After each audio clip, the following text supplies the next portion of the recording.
Hi, and thanks for coming to this. I thought I'll give you a little bit of background about myself and why I'm here talking about propaganda. As you mentioned, I was a teacher by trade, but I'm the daughter of Irish parents, and in the Irish tradition, we always grew up knowing the power of words, and I always wanted to be a writer. I fell into teaching. It wasn't anything I particularly wanted to do. And while I was teaching, I was working at the Clock Hotel in Surrey Hills, which before they did it up was a real interesting place. A lot of advertising people used to drink there because I suspect it's where they could score the best Coke. A lot of them tried to talk me into advertising, and I said no, and I used to call them artistic prostitutes. Then I got sick of being poor. And I didn't particularly like teaching, so I did a course called Award School, and if you graduated in the top 10, then you got an automatic job placement, which I did. And so for about 10 years, I worked in major ad agencies, and it was a lot of fun. When you're young, you're earning a lot of money and you're travelling all over the world, and I really enjoyed it. But it started to get to the point where I felt increasingly uncomfortable with what I was doing, as if I was sort of basically convincing people to buy shit they didn't need, couldn't afford, and often making themselves feel bad about themselves to do so, particularly with women's stuff. And when you're a female creative in an ad agency and there's any sort of chick product, you get the brief. And if you look at most advertising aimed at women, it really does prey on our insecurities. Thanks to Gruen, I'd sort of got a bit more of a profile, and I was writing about politics a lot. And again, growing up with Irish parents, politics was very important in our house. They were always holding fundraising nights for the poor people of Ireland, and I'm pretty sure the money wasn't always going to food and clothes. So politics was something I'd always been passionate about, and I'd sort of got a chance to do an election campaign. I'd done lots of government campaigns before. I'd actually done Tony Abbott's Job Network campaign, and bizarrely, he actually was quite a reasonable person in person, as opposed to Kevin Rudd, but more about that later. I got a chance to do an election campaign. It was a god-awful campaign. We got smashed, but I got hooked. Since then, I'm currently working on my 10th campaign. I was the creative director on the 2013 federal campaign and also on the 2015 Queensland campaign. That was particularly satisfying because even though Campbell Newman was unpopular, the Labor brand was still really damaged, and at the beginning of the campaign, no one knew who Anastasia Palaszczuk was. And Newman had called a snap election. And in 4 weeks, we managed to get her from unknown to preferred premier and get asset sales, which we knew we had to get to the top. It was sitting at the 5th most important issue for people, and we knew our only chance of winning was to get it to the top, and we managed to do that in 4 weeks. So that was particularly satisfying, and knocking Campbell Newman out of his seat was the icing on the cake. I've just finished the Northern Territory election campaign. I flew back last Sunday. It was always going to be a win, but the expectation was so high that there's all that pressure to meet the expectation. But again, I gave myself the added sort of task of seeing if I could knock Adam Giles off his seat, and I did. When you're creative director on an election campaign, what you do is you're responsible for the paid media and usually the social media as well. I don't differentiate between online or TV and whatever. They're different platforms, and you utilise the native attributes of those platforms, but basically every touch point feeds into sort of an overarching narrative, and you can control the look and the feel and what happens in the ads and things like that. So you could say that my job is primarily in the area of propaganda. So we should start by having a look at what is propaganda. Oh my God, you broke it. Seriously? Oh, no, we're up. Okay. So this is kind of interesting because it's information, especially of a biased or misleading nature, used to promote a political cause or point of view. Biased and misleading are two completely different things. I would say that any advertising is biased, and usually it's actually confected bias. You know, you're selling something and making it seem better than it is, even if it isn't, and you use tricks like, I remember working on a certain tampon brand and the line was, "No other tampon gives you better protection." If you think about it, no other tampon gives you worse protection either. It's a complete parity claim, but that's what you do in advertising. You use words to make your product seem more than it is. With election advertising, absolutely it's biased, of course it is, but for me it's an okay because it's a bias that you actually believe in. You wouldn't do this job for the money, believe me. So when I think about it, it really comes down to this: whether it's propaganda or persuasion, just depends which side you're on. You know, what they say is obviously spin and propaganda, and what we say is the truth. Although the truth, of course, probably lies somewhere between those things. And speaking of the truth, there is currently no truth in advertising rules in federal elections. It was actually brought in 1984 and it lasted for 6 months. Because the committee found that political advertising involves concepts, ideas, policies and images often contested by the opposing party, which cannot be subjected to a test of truth, truth itself being inherently difficult to define, which of course, you know, actually makes sense. Truth as a concept isn't black and white. You know, what we say is true, they will say is false. And the Advertising Standards Bureau is an industry-funded, self-regulated group who frankly didn't want to be responsible for making a call in the middle of an election campaign, deciding what is true and what is not. There'd be accusations of political bias no matter what way you go about it, and a minefield of vexatious claims, and frankly the group said, no way, we're not touching it. South Australia, bizarrely, or not bizarrely, but actually does have a truth in advertising, and it has survived court cases. So it is doable, just no one particularly wants to do it. But there is any ad that runs on TV has to pass a thing called CAD. And normally it's, if you're making a product claim, you say something's got 25% more power, you have to substantiate it. But when it comes to political advertising, CAD will only look at whether the ad is defamatory or whether claims against the person have no substance.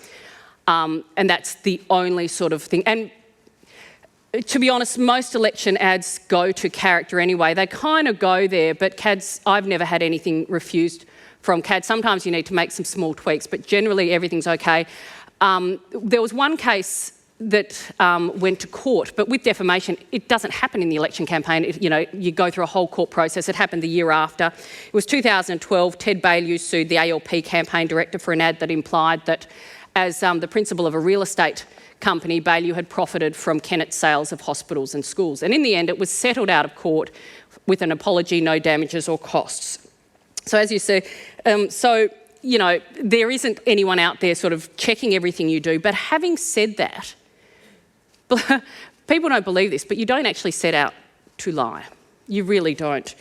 Because it's an own goal. Contested claims are okay. That's what an election is about, essentially. But a blatant lie ends up just hurting you far more than it does your opponent. Prior to the 2007 election, Jackie Kelly's husband was caught handing out bogus leaflets, falsely claiming to be from the Islamic Federation of Australia, that said Labor wanted our Muslim brothers forgiven for the Bali bombings and wanted to, build mosques everywhere. The fact that Allah Akbar was spelt incorrectly should have been a clue. The backlash was huge and was considered to have an enormous effect on the decrease in ethnic votes across Sydney, Western Sydney, and also contributing to John Howard losing his seat. So in terms of, where you go, I use this one as an example because Campbell Newman said, well, we're not selling off the assets, this ad is a lie. Technically, it was a 99-year lease. And so you could argue it both sides. But what you do is you give it to the general public, you give it the pub test. And the general public knows that if you sell off something for 99 years, by the time you get it back, it's worth bugger all, because no company who's, leased an asset for 99 years spends a great deal on looking after it in those final 10 years. So to all intents and purposes, it's a sell-off, and the public bought that. So it's one of those things where you can sort of say, look, you could argue it both ways. Ultimately, it's up to the public whether they believe it or not, and thank God they did. Again, with Medicare versus Mediscare, we had Turnbull saying, well, it's a Mediscare, we weren't looking at privatising it. They'd spent $10 million looking at privatising the payment system, and he said, well, that's just the payment system. If you think about it, Medicare is a payment system. That's kind of what it is. And there was also enough things that had happened, like the GP co-payment and things like that, to make it real. And this is the thing with when you're doing any kind of scare campaign, you can't confect it out of completely nothing. Campaigns work when you harness something that's actually existing out there that people already believe, whether it's true or not. It has to work off existing stuff. No ad is powerful enough to manufacture something out of nothing. When you're talking about propaganda, you would think that it would be easier to prosecute stuff that happens in the future because it's... Oh, something's fallen off. Is that still working? Okay, cool. Because you can sort of say, well, this is going to happen, and someone say, well, no, that's going to happen. But even the past is subject to what we would call, I guess, propaganda. So if you look at, say, in 2013, Labor tried to prosecute the fact that they had managed the GFC really well, but the public out there never believed it because Labor didn't sell it at the time because it was seen as a Rudd achievement. When Gillard took over, instead of Labor sort of talking up their handling of the GFC, they talked it down. And then 3 years later, they couldn't talk it up anymore because the Liberal Party owned that narrative about economic competence. The same with the building the education revolution. I don't know how many people have said, oh yeah, but there was that school that got 2 libraries. Never happened, didn't matter. That was kind of the thing that was out there in people's minds. And as any student of history knows, sources are just, can be just as biased, and the way they view history isn't necessarily how it happened. I'm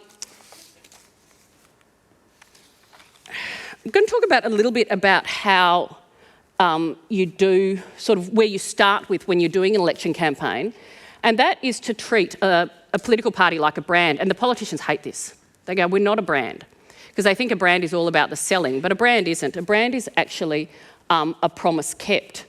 And a brand isn't what you say, it's not who you say you are, it's who your target market thinks you are.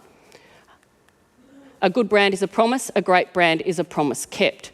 And this is your starting point. You look at the strengths and weaknesses of your party, and you look at what the public thinks about that, and you look at the policies that you've got, and you try to work out a way to communicate those in a way that's going to cut through and make people basically vote for you in the end. Now, my art director has over-art directed everything, which means I'll be...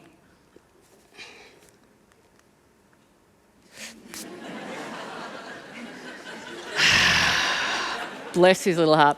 The great ad man David Ogilvy once said, people don't read ads, they read what interests them, and sometimes that happens to be an ad. You have to engage people's attention. People see 5,000 ads a day, and this is on top of their social media feeds, their Facebook posts and whatever. No one's actually obliged to look at an ad, and particularly an election ad, no one wants to see it. I get clients say, oh, well, we'll make this video and we'll upload it on YouTube. It's like, well, good luck with that. 6,000 hours worth of YouTube are uploaded every 60 seconds, and you're competing against porn and lolcats. So you have to do it in a way that is interesting. And this is where the creative director often has robust discussions with the campaign director, because often they're in the party sort of mode and they're like, no, we'll just say this and people will listen to this. And you're like, well, no, because you can say everything you want in an ad, but if they're actually not watching the ad, you're wasting your time and money. So it's about making it interesting. But all elections start with a slogan, and the amount of time and effort that goes into this slogan, most of which is so batshit boring, unmemorable, is unbelievable. Because often they try to be really rational as well. They go, like, Dee, it needs to say this and this and this and this. But if you look at successful slogans, they're like, is Donny's good? Which on its own, you think doesn't mean anything at all. It's when you build a campaign around it that all of a sudden, it cuts through. So slogans generally are really terrible, but there have been some fantastic ones. Oh, man. This was a great one done by Saatchi's in London for the Conservative Party. Labor isn't working, and certainly is considered one of the better slogans of history. Now, this one was a great one. This wasn't actually their slogan until 1990, even though it was an off-the-cuff mark by Don Chipp at a media conference in 1980. And where it works is it fed into voters' distrusts of the main parties and kind of encapsulated the Democrats' sort of brand promise to be the moral guardians of the Senate. And of course the word bastards had massive cut-through. However, this slogan was actually used against themselves in the 2001 election by the Greens, because the Dems were seen as being too cosy with the coalition. They passed through some fairly controversial legislation. So the Greens used the slogan as their own platform into the Senate, which was keep the Democrats honest. And you actually do think about that when you're coming up with slogans. You think, how can the other side play with it? Because play with it they will. In 1964, Barry Goldwater, who was a little bit trigger happy, once joked about dropping a nuclear bomb on the men's room of the Kremlin. His slogan was, "In your heart you know he's right," to which the Dems' counter slogan, "In your guts you know he's nuts," held a lot more sway. And in Australia in 1990, the Liberal Party's slogan was, "The answer is Liberal," to which Bob Hawke replied, "It must have been a stupid question." In the 2013 campaign, my slogan was, "If he wins, you lose," which is sort of consumer area, what's in it for you. Unfortunately, he did win, but to be honest, by the end of the campaign, not even I wanted to vote for Kevin Rudd. This was one of the best slogans as well, just so simple. We now know that L could also stand for lunatic.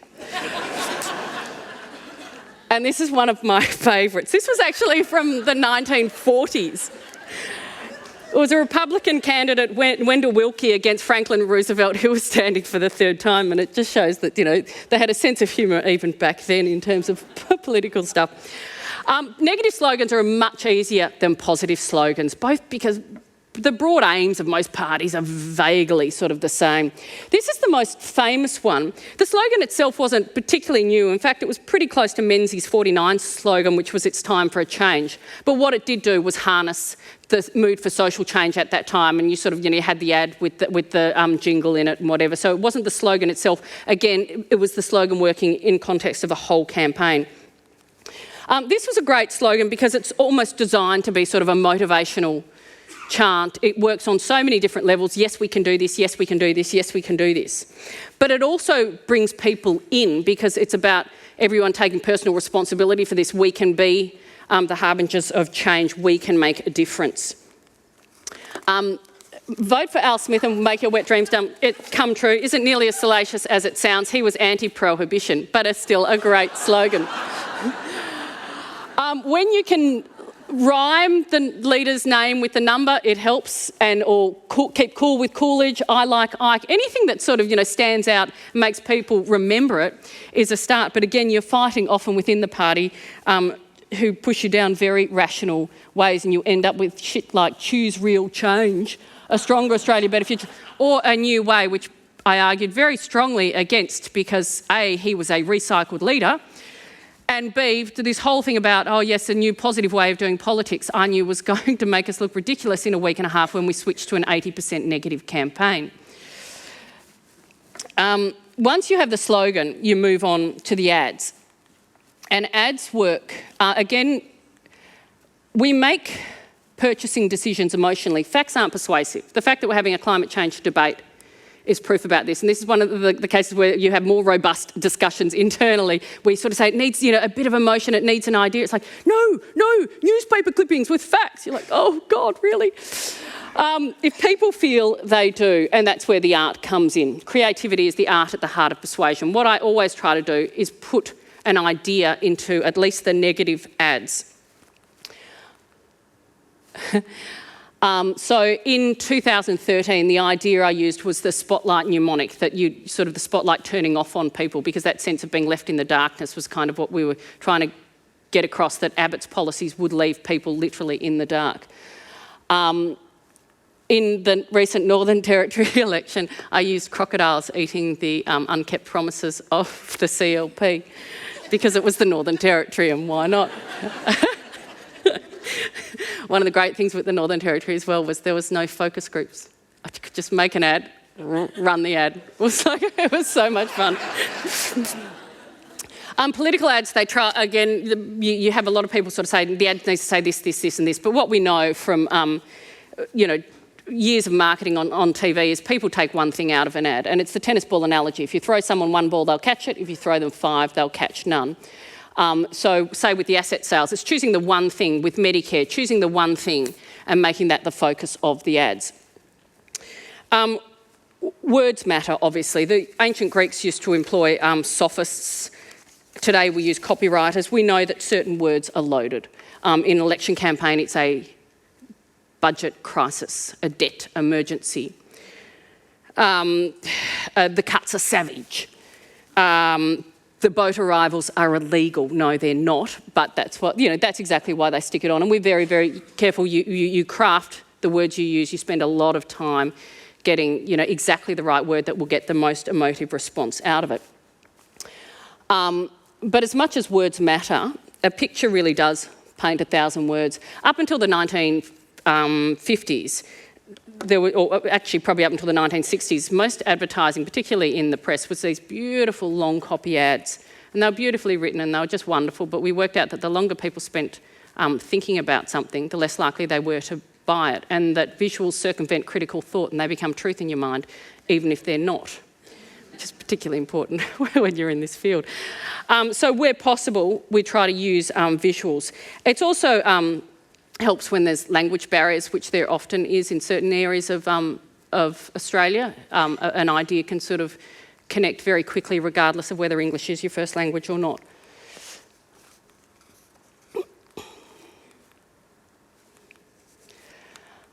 What we do, we make purchases to answer a need, and choosing which party to vote for is a purchasing decision, albeit usually a grudge decision. It is nonetheless a purchasing decision. And what we try to do is connect a policy to a need. What is it that the people want? And basically in advertising we use a thing called Maslow's hierarchy of needs, which is a pyramid of human needs.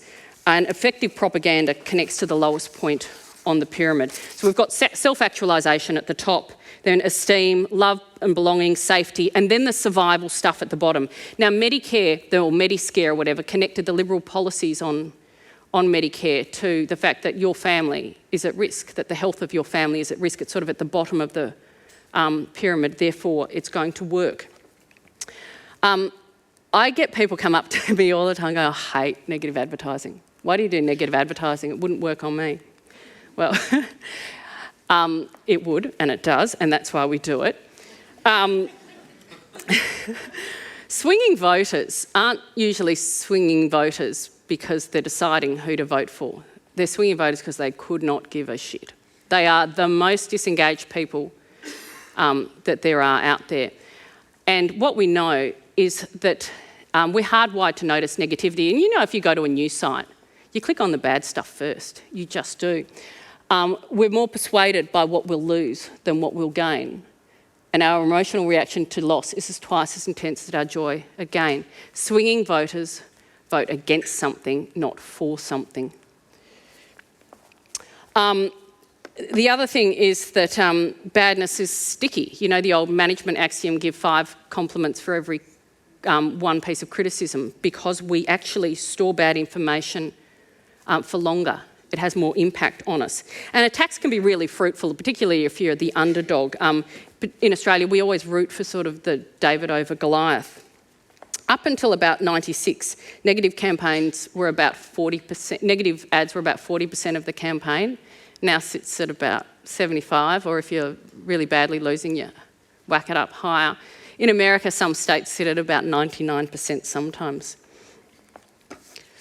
But negative ads should be interesting. I absolutely firmly believe that. The old days of sort of the droning music and the newspaper clippings and that aren't there anymore. Thanks to the internet, there's more places than ever that people can not pay attention to your stuff. So I always try to make my negative ads with humour, if possible, or at least with an idea and a little bit of cleverness. We start 2009 in the midst... Sorry, I'm just going to go back before I go into this. I'm just going to play a couple of ads that I think are some of the best political ads. This one ran in 2009. It's one of the very few ads that have changed an election result. It was done by Neil Lawrence in Queensland. The success was that it fed into 2 existing preconceptions about Springborg. So again, you don't create something out of nothing, you tap into existing stuff. One was that he wasn't leadership material, and 2, that he wasn't that bright. And it used the oldest trick in the book. If you sort of have an attack at someone, it can make you look mean. The trick is to let them hang themselves with their own words. We start 2009 in the midst of a crisis unlike any we have seen in our lifetime. We are confronting challenges we never have had to meet before. We are going through the worst financial crisis in our lifetime. The most profound economic emergency since the Great Depression. It's not like the Great Depression. It is not like the hysteria. It is not like a war footing. That is absolute nonsense. It is not even a recession. It's just a cracker of an ad. ALP South Brisbane. The next ad is a positive ad. Positive ads are so difficult to do because it's hard to put an idea in there. Usually it's the leader talking to camera. As I said before, the broad aims of most political parties are so similar. You want everyone to be healthy, happy, have a good education, that sort of thing. It's the policies that get you there that differentiate the parties, and that's very difficult to portray in an ad. So positive ads are generally blancmange. They're out there to set the agenda rather than change votes. But this is one from Ronald Reagan in 1984 that is an absolute cracker of a positive ad. It's morning again in America. Today, more men and women will go to work than ever before in our country's history. With interest rates at about half the record highs of 1980, nearly 2,000 families today will buy new homes, more than at any time in the past 4 years.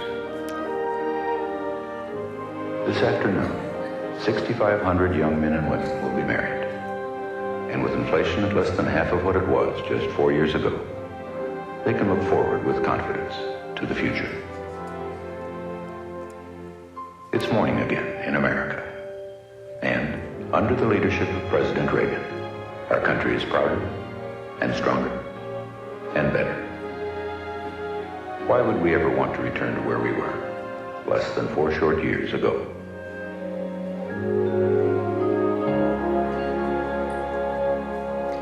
Terrible president, but a bloody great ad. This next ad had absolutely no truth to it whatsoever.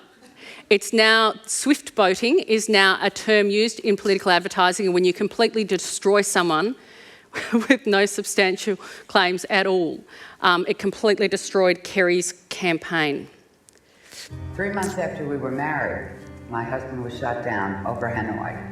Paul and I were married in 1963. 2 years later, he was shot down over North Vietnam. All of the prisoners of war in North Vietnam were tortured in order to obtain confessions of atrocities. On the other hand, John Kerry came home and accused all Vietnam veterans of unspeakable horrors. John Kerry gave aid and comfort to the enemy by advocating their negotiating points to our government. Why is it relevant? Because John Kerry is asking us to trust him. I will never forget John Kerry's testimony. If we couldn't trust John Kerry then, how could we possibly trust him now? Swift vets and POWs of truth are responsible for the content of this advertising. He said there was absolutely no truth to that, but when you've got the widow of a war veteran, you're fucked. This next ad is so fantastic because it doesn't say anything about policies or anything, but it is done in the Walt Disney Studios. It's scored by Irving Berlin, and it came out of something that happened in focus groups. People didn't want to talk about Eisenhower's policies. They just said, I really like him. And they made a whole campaign based around, I like Ike. Ike for president, Ike for president, Ike for president, Ike for president. You like Ike, I like Ike. Everybody likes Ike for president. Hang out the banners, beat the drums. We'll take Ike to Washington. We don't want John or Dee or Harry. Let's do that big job right.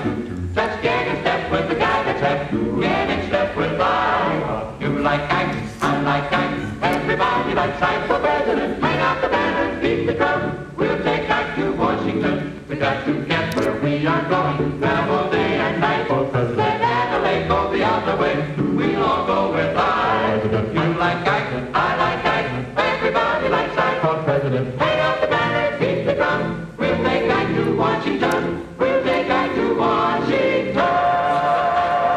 Now is the time for all good Americans to come to the aid of their country. It's fantastic. And then I'm going to play one final ad. It's probably my favourite election ad ever done.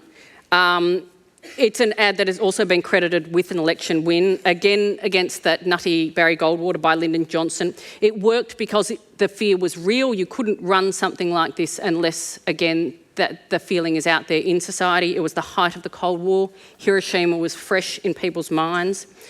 It absolutely goes down to Maslow's basic needs of survival. The line is, "We must love each other or we will die."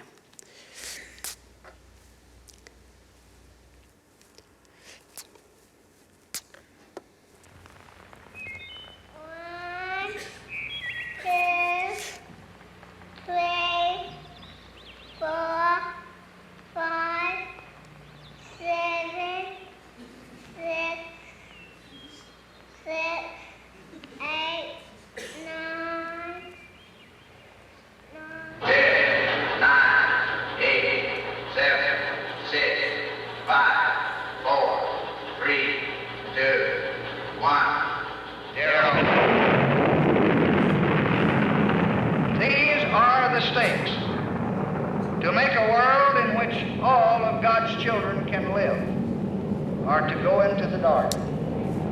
We must either love each other or we must die. Vote for President Johnson on November 3rd. The stakes are too high for you to stay home. It is, I think, the most compelling election ad ever made. A final point I wanted to make was how important it is that who the ad comes from. In 2013, the Labor brand was so damaged that we seeded a lot of advertising material out through third parties because they had more credibility than the Labor Party did at the time. And that also goes through normal consumer stuff as well, that people are more likely, 80% more likely to buy something on the recommendation of a friend than the advertiser. And a lot of what we do now in politics, particularly online, is get supporters to send stuff out rather than always just from the party. And also we get supporters to create their own content as well, because when people create their own content, the buy-in is huge, much bigger than if it's just a simple share or a like. I guess when I get asked, is what you do ethical? Naturally, I'm going to say yes. I think in any debate, both sides have not just the right, but actually the responsibility to present their arguments in as compelling a way as possible to garner support, in this case, to garner votes. It's actually a really fundamental part of democracy. And it's actually also entirely reasonable, I think, to use your advertising to point out the weaknesses in your opponent's case, how you think they will damage the country. Policy wonks might be good at making policy, but they're often really terrible at selling it. Good policy doesn't sell itself as much as we'd like to think it does, and no one has ever got re-elected by hiding their light under a bushel, which is why I will continue to use whatever skills that I have to promote or to do election advertising, because I actually really firmly believe that a Labor Party will look after the people who need it most. And that's why I do what I do and will continue to do so. Thank you.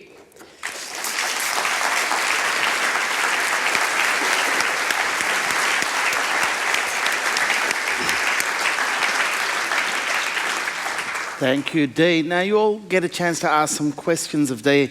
There are microphones in the aisles on both sides down the front. You need to come down to them. A reminder, this session is being filmed, so if you don't want to get caught on camera, don't go and stand in front of the microphone, for crying out loud. It's a pretty simple concept. I do love a political campaign ad, the gist of which seems to be if your kid's bad at maths, we'll blow them up, which I think is a powerful message. We're going to rebadge it for Gonski. Yeah, I think it's the perfect way to sell Gonski. I'm not going to ask if it's ethical, but I am going to ask if it renders us cynical about our political process. The better you get at what you do, the darker the dark arts are, and it's good of you to kind of reveal them to us here. Does it lead to three-word sloganeering? Does it lead to an electorate who don't trust what they're being told anymore? The three-word sloganing comes from the fact that the average length of a sound bite on the news now is 4 seconds. So I actually don't think I think that's more about the news than the advertisers.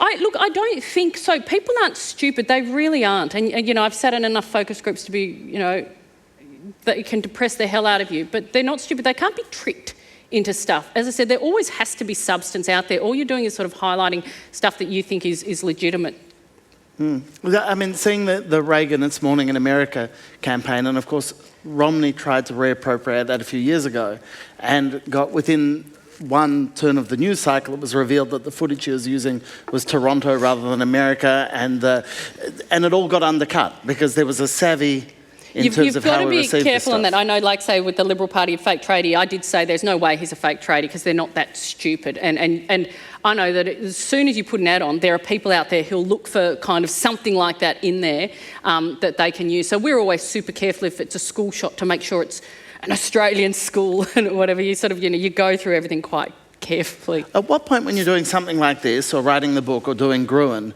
do you feel like you're showing too much of your hand, though? Look, I don't. I have no problems with people understanding what we do. I think, because I actually don't believe I'm tricking people, so I'm really happy for them to know exactly how I'm doing it and what I'm doing it and why I'm doing it.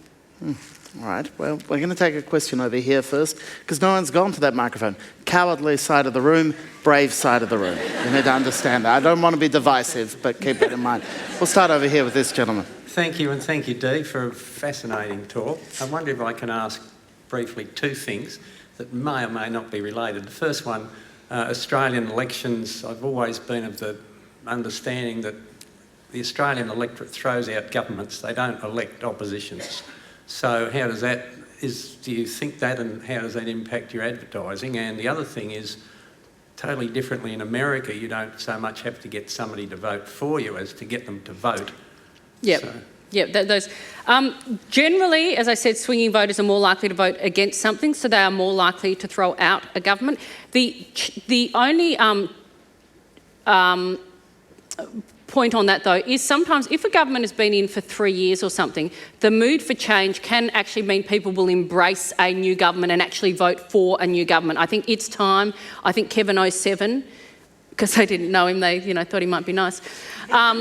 So I think there are times in the election cycle where people will vote for a government, but most of the time swinging voters are voting against something, not for something. And yes, in America, because they don't have compulsory voting, they have two jobs, and one of which is to get people to show up.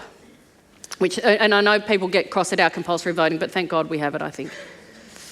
Now, I don't want to play the part of counsellor here, but just ignore the cameras, ignore the people in the room. Did Kevin Rudd hurt you, Dee? I'm still vaguely traumatised by that man. Yes. Yeah, no, it shows. Yeah. Clearly a deep... Yeah. So is the nation. Yeah, we are. So there's that. There's another question over here. Hi, my name's Ella. I'm a media and communications student at the University of Sydney, and my question relates kind of broadly to advertising, in particular political advertising, in regards to young people. Through my studies, I've noticed that we are a particularly cynical generation, and a lot of our media consumption is particularly passive. I guess two things. Firstly, how would you go about tackling a political advertisement generated at young people? And secondly, what do you think the power of social media is looking towards the future? The difference with, say, anyone under 25 is almost not watching commercial TV, so you tackle it in a completely different way. I think the trick is not to talk down and try to be youthful, because, young people see through that, to treat them like they are sensible people. But young people in particular like creating their own content, so if you can come up with ideas that allow that, that tends to be very effective. And I've completely forgotten the second point, and I just want to say something on that. Social media? Social media, yep. Okay. It depends on which kind of platform. So things like Twitter and even Snapchat, you tend to self-select your audience, so you can be in a little bit of a vacuum of people who already think and feel like you do, which is why with politics we tend to use Facebook more than anything else, only because if you look at your Facebook friends, it's a far broader group because you've got family, you've got people you work with and went to school with, so it's a politically broader group. So it means that the opportunities to get outside the vacuum are far greater, whereas with a lot of the other platforms, they're just so insulated that you end up sort of people just talking to themselves. We know that worthy, positive stuff gets shared amongst like-minded people, but if you can create stuff that is humorous, but that works particularly well for younger voters as well. But also you just make sure, and the great thing with social media is you can do this, you make sure it's issues-based on stuff that's relevant to them. So, and it's you can also geo-target, which we do a lot of with Facebook. We can buy now within you probably don't even want to know how much information we have about people on Facebook, but we can buy in 5-kilometre blocks, and we can probably even micro-target within that, which means if you're looking at your data really well, people should be seeing only stuff that's completely relevant to them. And if you ever answer anything online, we've got your IP. I do not understand why Facebook thinks I want a new couch so badly. I've never Googled it. There was a fantastic case in England where this old MP said, "It's awful, all these political ads are appearing on porn sites." It's like, I'm not sure you understand how this works, but thank you for letting us know.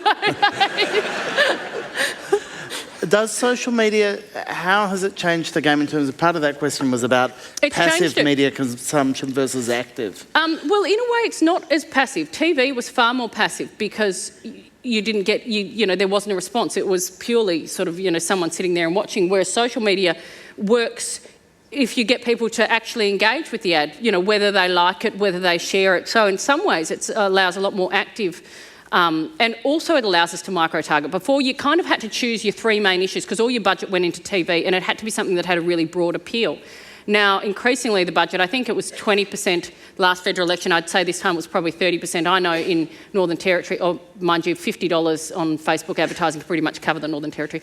But it means you micro-target your campaign. So it means that an issue that is relevant to young people can go to young people, whereas before you'd probably almost have dropped that off just because you didn't have the money to do separate TV campaigns for that.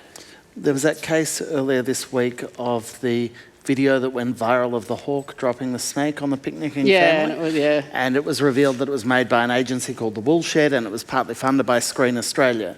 And it was for Hawthorn Football Club in the AFL, and it was supposed to promote that they were on the attack come the final season. How important is authenticity when it comes to making a political ad cut through?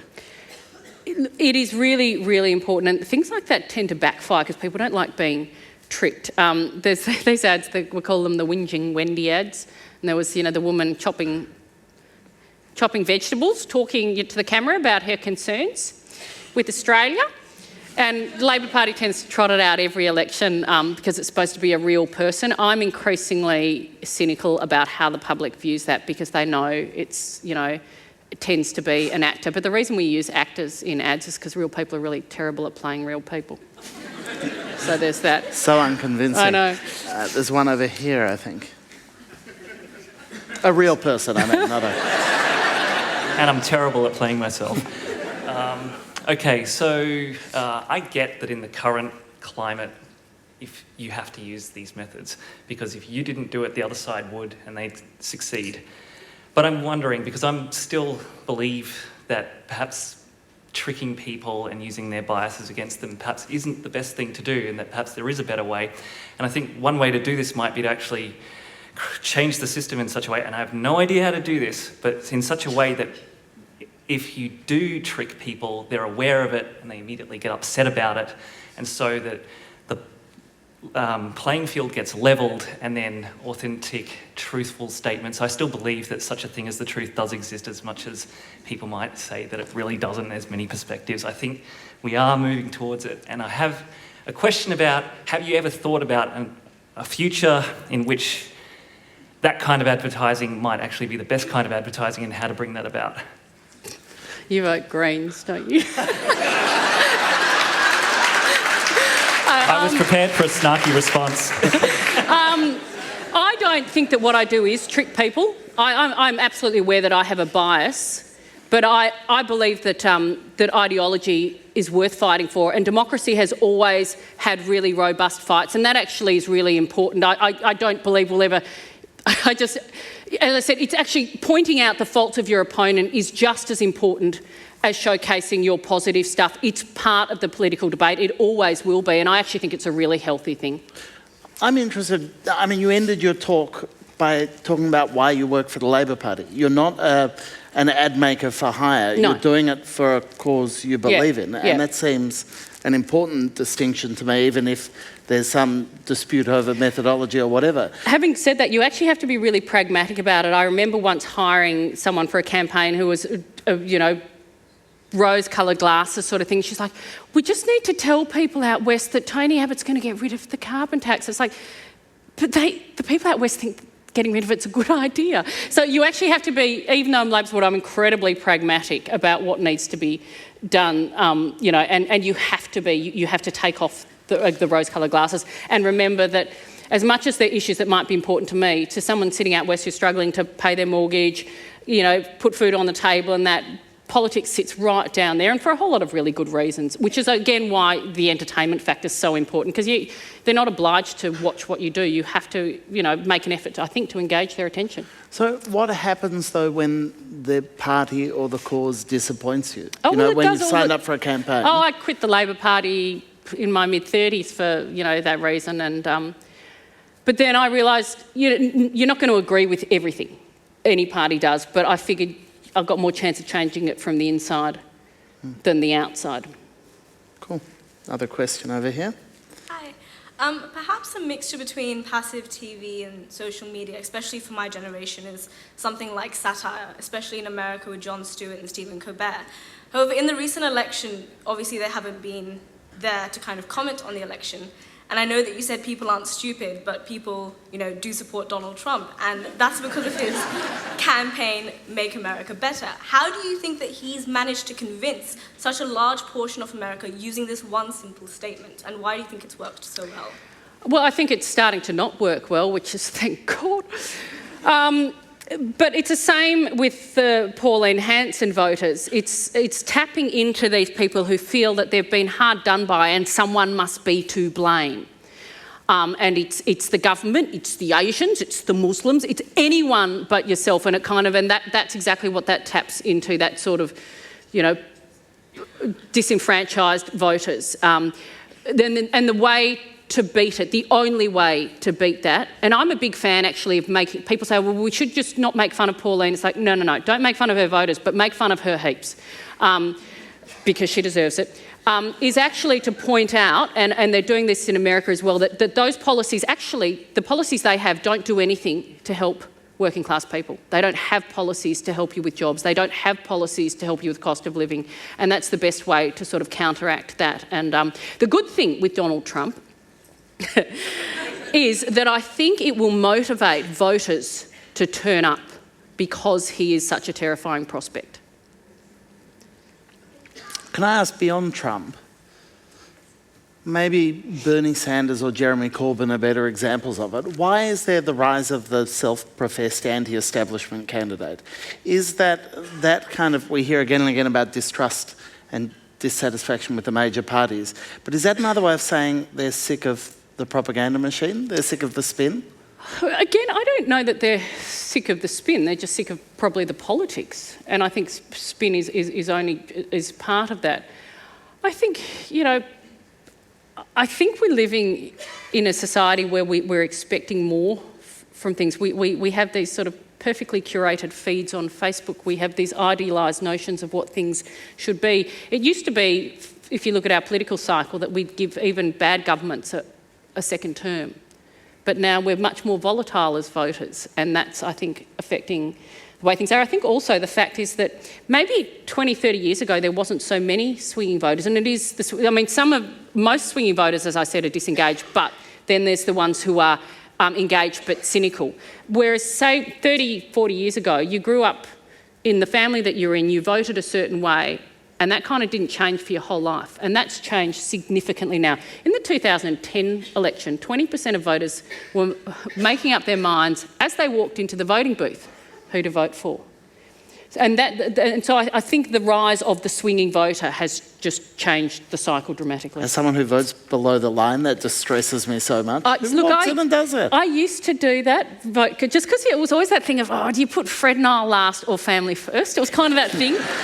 But now with 3 kids, honestly, it's just, you just want to get in and out sort of quicker. And it's got... That's the only quiet time I get on a Saturday. See, I normally have children around my thing. And also there's so many, you know, there's so many parties there now. Yeah, no, I don't know what any of them do. Quite literally any of them. Over this side. Yeah, my question is, if you were running a campaign on 1, climate change, and 2, asylum seekers, what frame would you take to invoke, I guess, disengaged, but also people that are totally against either of those causes?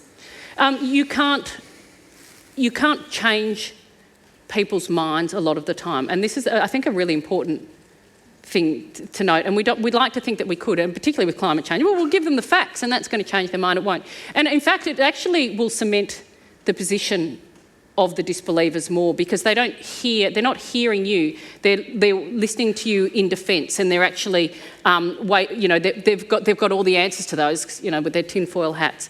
So there's some things that you can't change. The climate change is so disappointing because we actually had public consensus of it from both parties and from the public. But when you shelve the greatest moral challenge of our time, you start to earn voter distrust in spades. And the Labor Party did a terrible job of selling, they sold climate change as an economic policy. Their last climate change ads didn't mention the environment in it, so it looked tricky, and rightfully,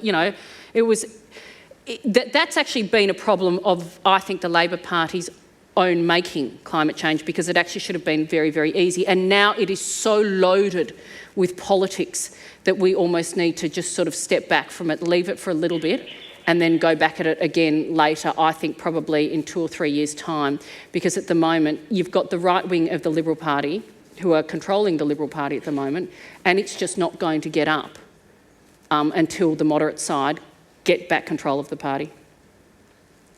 And asylum seeker and refugee policy? Go on, we've got 5 minutes, we'll solve it. Sell it to them if you had to. Actually, when I say focus groups are generally, you hear good things.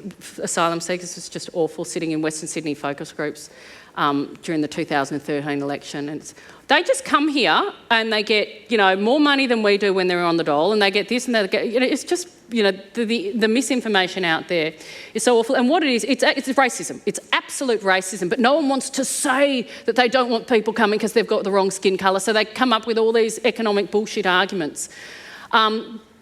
But equally, the thought of so many people dying at sea when we had just an open doors policy is also really, really awful as well. So the answer, there is no easy solution. So it makes it almost impossible to sell. I couldn't touch it. I wouldn't know how to start, and that's the honest truth. I've thought about that a million times, and I don't know what the answer is. So if I don't know what the answer is, I don't know how to sell it. No, thank you. There's another question on this side over here. We've heard from kind of the Liberal Party that they're committing to they think we can have a respectful debate if this plebiscite gets through this kind of bullshit Senate that we have. As an ad person, do you have any kind of opinion on whether that's even possible, and under what circumstances it would be respectful to both sides? Well, look, I'm doing the PFLAG campaign against the plebiscite, so I'm not obviously unbiased on that either. My concern with it being non-binding is that even if it goes through, again, the right-wing Bernardi sector have got control of the Liberal Party. I do not believe that even a plebiscite will necessarily be honoured, which is why I'm so against it. It's such a fucking waste of money. And they know the public support for it is there. It means next year we will be going to vote 3 times probably. We've got the Indigenous recognition thing, we'll have the plebiscite, and I think there's one other thing as well. So I don't see how it will be a respectful debate, because nothing the Australian Christian lobby has ever put out has even vaguely been respectful. I don't see how that's going to change. It's it's unnecessary, it's hurtful, and it's horrible.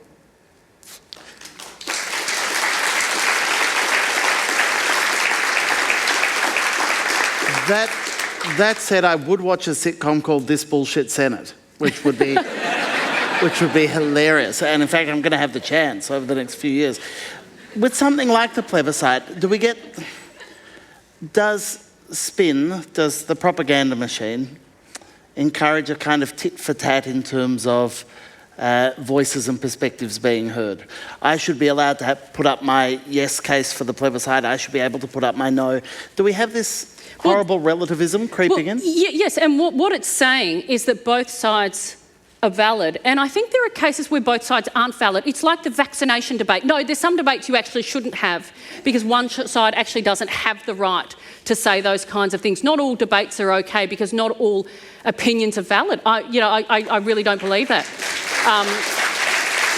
We don't have debates on vaccination. We shouldn't have debates over whether some people have rights that other people don't have. It's not a debate that should be hosted by a civilised country. But how do you grapple with that when facts are boring?